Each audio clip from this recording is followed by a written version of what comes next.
Hi, I'm Renee Walker, a mindset mentor, speaker, and lover of all things spiritual. I believe that at our core, we are all spiritually wired for love, peace, success, and abundance. Here on the podcast, we're diving into mindset, wellness, and business, but always through a spiritual lens. Let's just say we're going deep, but we're keeping it light. So let's elevate your life from the inside out, one conversation at a time. Welcome to Spiritually Wired.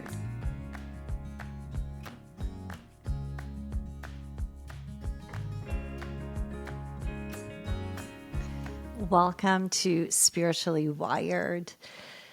So this episode is going to be a little bit different because normally I have a very clear topic in mind, and I've taken some time to figure out the way in which I want to share this topic with you, whether it's a solo episode or if I am doing a guest interview.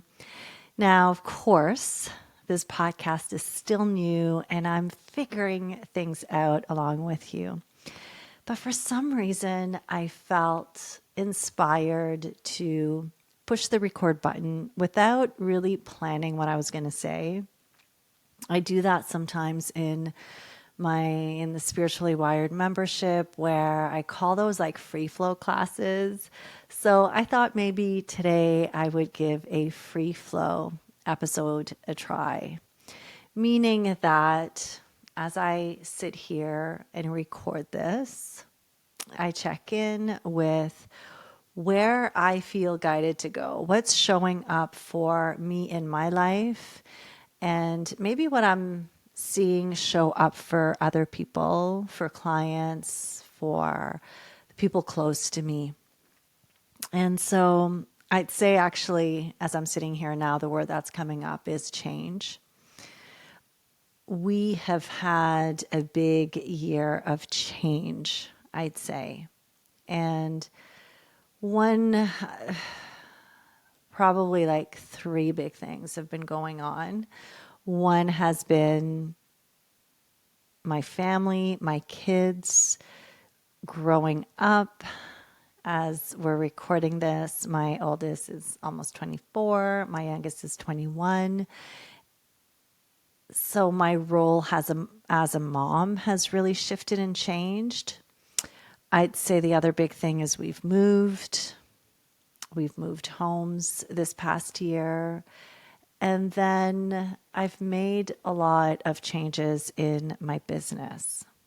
So sort of going back to the shift that's been happening in my role as a mom.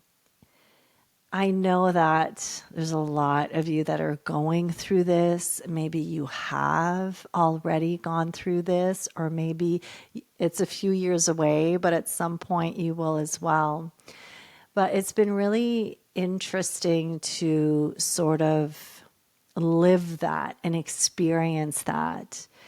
For years, I'd say most of the decisions that I made revolved around my kids and supporting them, what they needed. It felt like I was fitting my life into theirs, into my family's. And so that was sort of the deal that I had going on. And I'm not saying that I was told to do that or I was asked to do that, but it's how our family functioned, and it worked.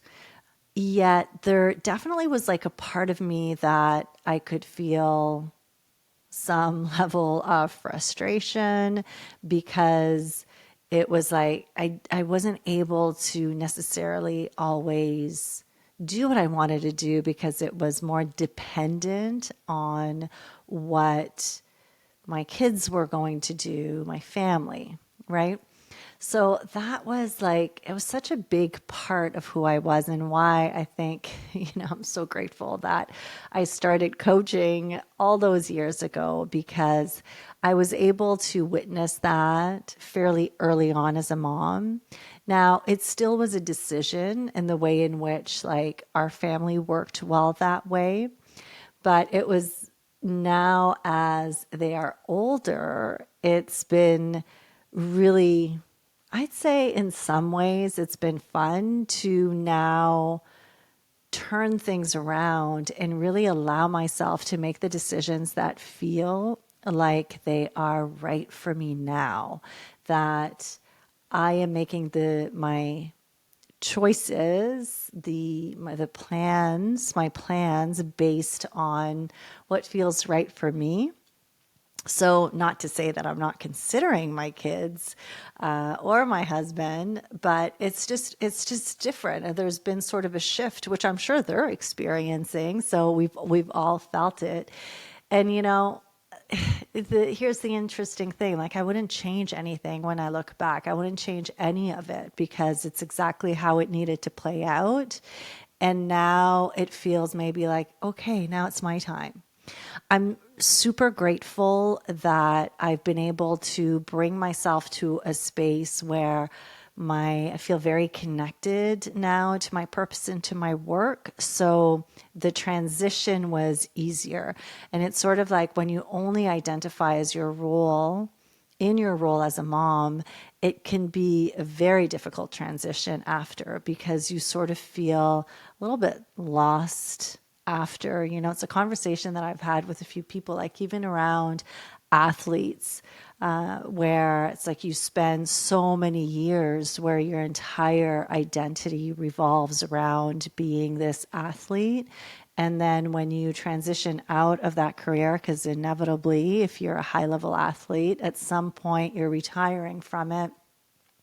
But it can be very challenging. And it's sort of like we don't prepare athletes for that. There's so much focus on supporting them during the career, but then it's like when it's done, what happens then? And I feel like as moms, and dads and, just parents in general, so much of our identity is attached to that role. And when not that it ever ends, but it certainly transitions. And the whole idea is to raise our kids to be independent, to want to go and live their life.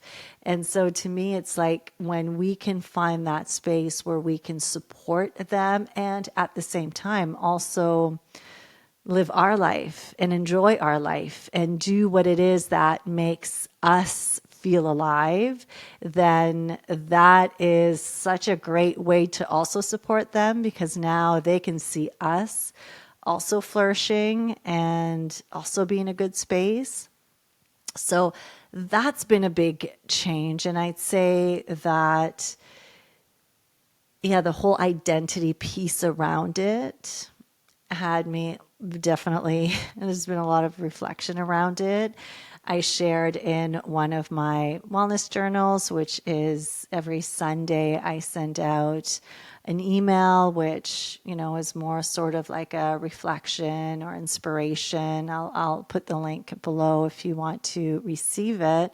But on Sundays, I send that. And recently I shared that I had just come back from being with our son in England. So he just moved permanently. So not on exchange. He's been on exchange before in Europe. And that was maybe difficult because he was so far away and he was younger. But now this feels more permanent. And we are extremely happy for him. I think it's amazing that he's going to have that experience as a young person. And, it's such a cool adventure. So we are happy for him. And at the same time, it's like, this sense of feeling torn because I can't be there for him in the same way. So yeah, I'd say change around that is something that I don't have an answer for you. I'm not sharing this with like this deep knowing other than it's a really interesting space to be. And I'm really grateful that I'm experiencing it from a place of being connected to something that is purposeful. The other change that I was mentioning was our move. And that's something that we sort of like had always planned. And it's amazing again how it sort of, comes and it happens. And I remember like at the time being excited and like, yes, this feels right. This feels like the right time. Super supportive into it. And then all of a sudden, I started to feel some resistance. Okay, I'm going to come back to that resistance because, what's coming to me in terms of the change around our move. And one thing that we really realized was where we lived before, and we were in our home for 10 years, the house that we were in before. And I absolutely loved our home. It really served our family so well. Our kids had like all of their teen years there. We had so many great neighbors and made some beautiful friends in the neighborhood. We hadn't moved neighborhoods, but it was like a new street. And so absolutely loved our time there. And then as we left, though, I'll say that one thing that became so sort of like apparent was how we were really comfortable there. And being comfortable is a gift. And I think it's really important. But what I realized, and I shouldn't speak for my husband because, that's his experience. But I know for me, I realized like, wow, we were comfortable, but I had also gotten very almost too comfortable, a bit stagnant, if you will.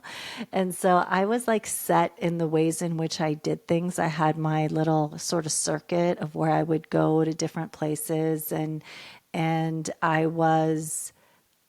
I could see after the fact. So it's not that I felt stuck when I was in it, but now as we have moved, it became so clear, like that's exactly what we needed. We needed to have that change in our environment. And boy, like it's been one of those unexpected things that we sort of didn't see coming.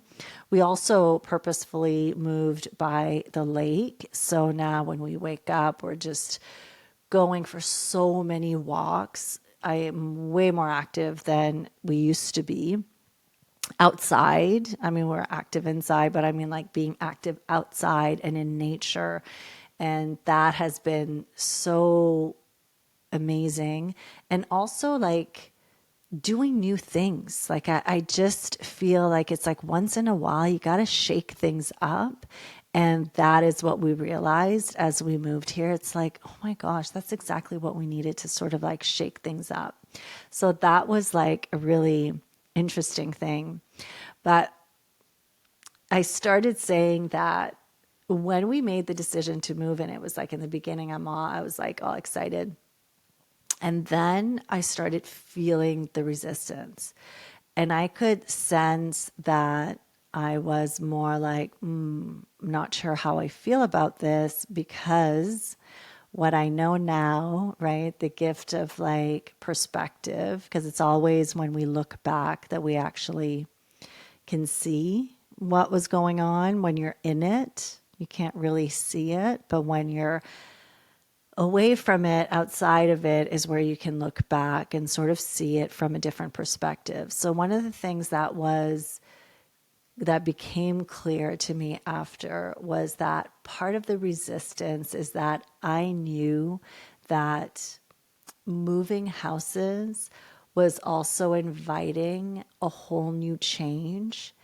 And it was inviting a change not just in our personal life, but also in my business and in the way in which I was running it.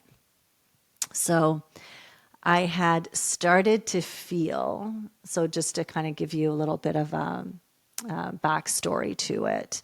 For years, I was running a membership which included yoga and meditation. And it worked beautifully. I was doing 5 yoga classes a week, and I was doing 3 meditation classes a week, and it was great. I enjoyed it. I was able to really sort of just when you talk about you putting in the hours, like I was teaching a lot and it was serving me. So I was doing it virtually from home. So in our basement, we had this lovely basement, and that's where I was teaching all of my yoga classes from there. So it was, worked. But then over time, I could start to feel that there was a change coming. And it was around, I knew in my heart that it was time to retire as a yoga teacher. So I had been teaching yoga for over 9 years. Something that I've shared before, and I know that I've shared on this podcast, is that I truly attribute yoga to being exactly what gave me my voice as a teacher, because I was always someone who was like in the background. And when I was sort of like almost forced to use my voice as I was teaching yoga, I became more and more confident, and I was, through hours and hours and hours of teaching, really found my confidence as a teacher and found my voice ultimately. So yoga for me has always been like such a beautiful practice. And I know that it's what I needed in order to be where I am today as a teacher, because I used to be a gymnast, I used to be a dancer. And so when I found yoga, it really is sort of brought me back into my body. It connected me back to my body. And so being able to teach as I was doing yoga, I was like fully in that space of being in my body, which brought me into the present moment. And so my yoga classes were always more than just a yoga. It really was more of like teaching spirituality through yoga, if you will. So anyhow, I had over time just the I'm going to use the word like the grind of it became a lot, because I knew that even though it was my zone of excellence, maybe it wasn't my zone of genius, in the sense that there was more that I felt that I was here to teach, and more that I knew was meant to be expressed through me. But that was like, it was just scary, I guess is the word. Like it felt really scary, because I had built this beautiful community, and many of them were yogis. Like they were coming for the yoga, maybe not necessarily ready or open yet to like the full-on spiritual teachings and meditation, and then all of the mindset piece that sort of had started to really evolve and brew. So I was like doing some coaching programs. I was doing, running all of those classes, and doing some one-on-one coaching, and doing some corporate work, like corporate teaching. And it just became a lot. And I knew that I was saying no to a lot of opportunities because I was committed to those yoga classes. And it just felt like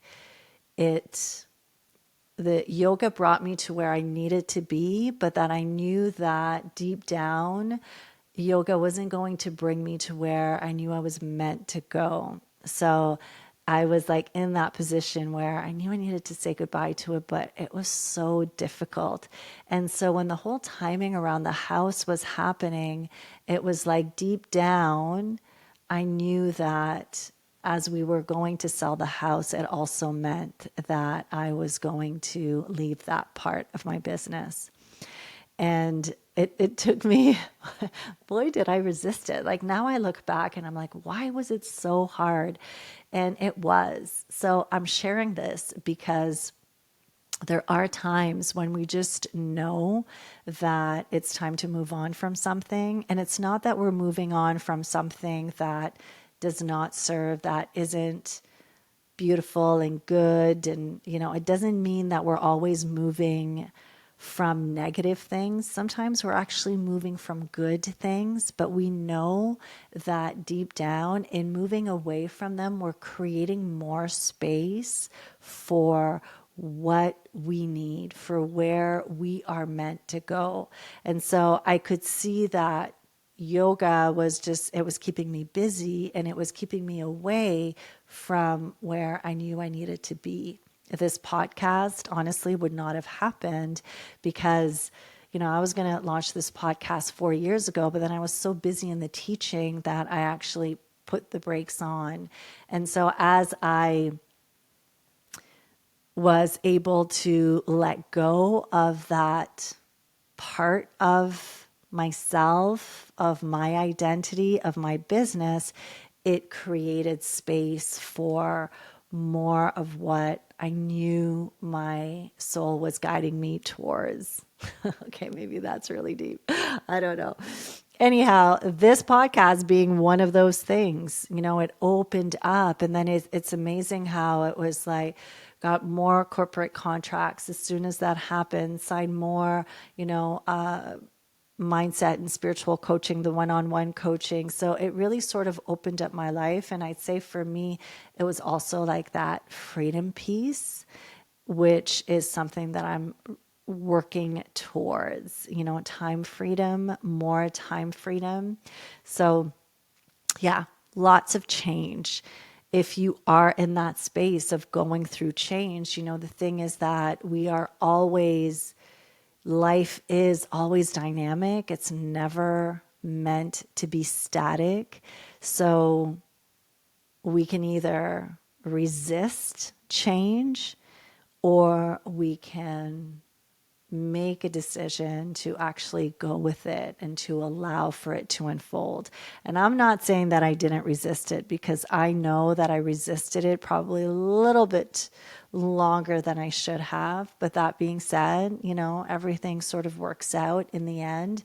And it was an interesting lesson for me in just witnessing the fear kind of show up, right? I could see the fear showing up in like, but if I'm not this, then what? But in witnessing it and being aware of it, it kind of like just brought it to light so that I could let that go. I'm like, okay, no, I think I'm okay now. I'm okay to release this fear, to let this go. So hopefully that serves you. But at the same time, though, I do, as I say this, it also brought about, like, it's not like it was the moment where it's like, okay, the decision is made and we're making these changes, that everything was like positive and perfect. And so it did emotionally, I could feel there was a lot brewing. And again, that sort of gift of perspective where you can look back and now I can see, okay, my like everything was happening, and it felt like this just mixture of so many different types of emotions, like some good, but then also some that did not feel as good. And I can see that now as like I was releasing attachments around certain things. And I will often share in classes that detachment is one of the greatest spiritual lessons that we can experience. It's very difficult because I do believe that we're spiritual beings having a physical experience, but in this physical experience, it's so easy to become attached to our bodies and our minds, and become attached to the relationships in our lives, become attached again to the roles and the identities that we play in this lifetime. So to practice detachment is something that really requires intention, and it requires a true surrendering piece, like a letting go of depending on certain external realities to be present in order to be okay. So that is like the messy part of life. And I've come, I know personally, to really be in a space of being okay with not being okay. And I feel like that's something that we need to normalize more. I know that personally I experience it, I like to think of it as like we have periods of expansion where things are great and you are in a space of wanting to create, of wanting to expand, of wanting to learn and to do when you're taking action. But then there's like periods of more contraction.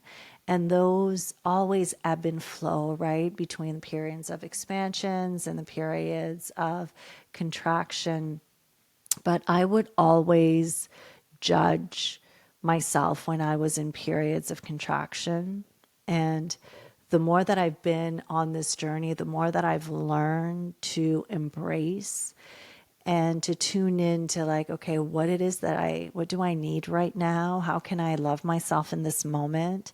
And so as, all of these changes were happening, of course, it was very destabilizing as well. So it's yeah, now I can see all of the gifts that came from it. And at the same time, when I was like in the middle of it, it didn't always feel like that. And there were moments where, for some reason now I can see it differently because I feel like I'm out of that period. But it really was more, I just wanted to be by myself, to be honest. And that's where sort of being close to the lake was so beautiful, and being able to connect with nature, but honoring the space, that space of just wanting to be more by myself. And I always used to think that I was an extrovert, and learned, especially during COVID. And it's something that I know Vanessa and I shared in the last episode that I did with her. But in that's when I sort of like really came to understand how much more of an introvert I am, that I really sort of, the way in which I gather my energy, I gain my energy, is by being alone, by having a lot of time more in silence. I can spend a day here and there's no noises or sounds, and it makes me quite happy. So it's and you may be different. Like, that's the thing. Some people really, if you are truly an extrovert, then you want to connect with other people during those times, maybe more, but really paying attention and listening to what you need. But I'd say, like, more importantly, it's like not judging what it is that you need, and being okay and recognizing, it's like, as soon as we can recognize these periods of contraction as being part of like the cycle, like if we think of the seasons, and the seasons come and go, and each one of them serves its purpose, and it prepares you for the next season. So there's so much beauty and flow in that. And maybe some of the seasons are more lush and green and sunny and vibrant, and it feels amazing. And then other periods feel like other seasons, I should say, are more bare and feel maybe a little colder, especially if you live here in this climate, feel colder and more bare, and there's a different energy and quality to it, but we know that it's not going to last. So when we have these periods of contraction in our life where maybe maybe energetically you're not feeling your best, and you're honoring what it is that you need, and you're taking time to just come back to yourself, knowing that it's not going to last. I have found that the more I can embrace it, the quicker those periods are. It's like that bounce back rate, or your recovery rate in those periods, start to be quicker, not shorter, I should say. So it's like shorter periods of contraction. While as like way back in the day, if I was experiencing something like that, I tended to stay there longer. While as now, by just being with it and embracing it, I don't tend to stay there as long. And one thing that I've noticed is that before any period of expansion, there is a period of contraction. So, when those times happen where maybe you are not feeling, again, your best energetically, and you just know that your natural instinct is to go within because that is what you actually need. When you can give yourself that, wow, it's amazing what happens after it. Almost always there's a period of expansion where it's like, okay, now like you've stored that energy and now you're ready to unleash it. Now you're ready to go out into the world. Now you're ready to show up differently. And I know that for me, if I look back now, it's like, yes, exactly what I needed to sort of process the changes that were happening, the shifts that were happening. And also part of it was to prepare. It's like the soul knows what it needs to prepare itself to go into that next period, which has been there's been so much expansion and so much shifts and leveling up in these past few months. So again, that gift of perspective as you look back, not being willing to fully honor what it is that you need makes such a big difference. So as I sit here now, I think this feels good. I haven't fully decided if I'm going to release this episode. So if it resonates in some way and we like these free flow episodes, please make sure to, come on Instagram and DM me or reach out. Because I really, am creating this in a way that I want this podcast to serve you. At the core of what we need as humans is to feel seen, to feel heard, to feel accepted for who we are. And so it truly is my intention to create this space on this podcast where you can feel seen, you can feel heard, and loved, accepted just as you are. So with that being said, I'm going to remind you that you are spiritually wired, that you're always spiritually wired for connection, for love, for peace. And until next time. Thank you for listening to Spiritually Wired. If you enjoyed this episode, be sure to follow and leave a review. It really makes a big difference for the podcast. And if you're ready to dive deeper and join a soul-led community, come be a part of the Spiritually Wired membership. With weekly live lessons and a rich library of recorded classes, it's designed to support you every step of the way on your spiritual journey. We currently have a special offer where you can receive your first month for half the price. You can find a link in the show notes or come check it out at reneewalkerwellness.com. Until next time, remember to take some deep breaths. Remember that you are spiritually wired.